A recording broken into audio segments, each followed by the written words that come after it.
اب مولانا روم یہاں لفظ استسقا کا استعمال کرتے ہیں۔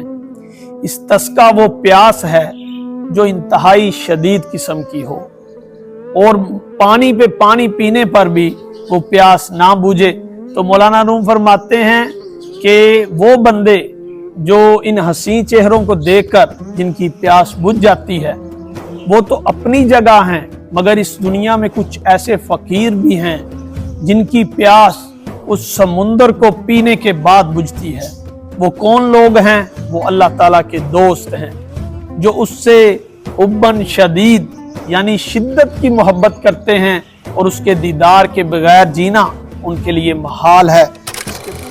اپنی دنیاوی قید میں اس قدر جکڑ چکا ہے کہ تو اپنی روح کی آزادی کو نہیں جان پایا، تو مولانا روم فرماتے ہیں کہ اے دل، ان قید خانوں کو توڑ دے اور ایک پرواز کر جو اس مال کے حقیقی کے میدان کی جانب ہو۔ تیرے اندر ایک تھکن، خوف اور بے چینی کی کیفیت پیدا ہو چکی ہے، تو اپنی منزل سے اس قدر دور ہے کہ تو اس کے حصول کی کوشش بھی نہیں کر رہا، تو مولانا روم فرماتے ہیں کہ درد عشق پیدا کر۔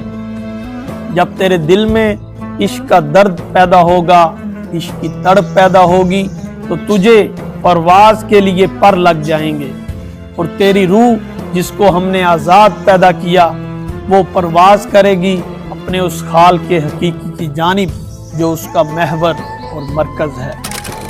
ہرند شاہ کے می پوشی درون خلوت سینہ، نشانو رنگ اندیشہ زی دل پیداست برسیما، زی دل پیداست برسیما۔ تو مولانا روم فرماتے ہیں جو بھی خیال وہ اپنے دل کی خلوتوں میں پیدا کرتا ہے وہ پاک پروردگار اس کا جاننے والا ہے۔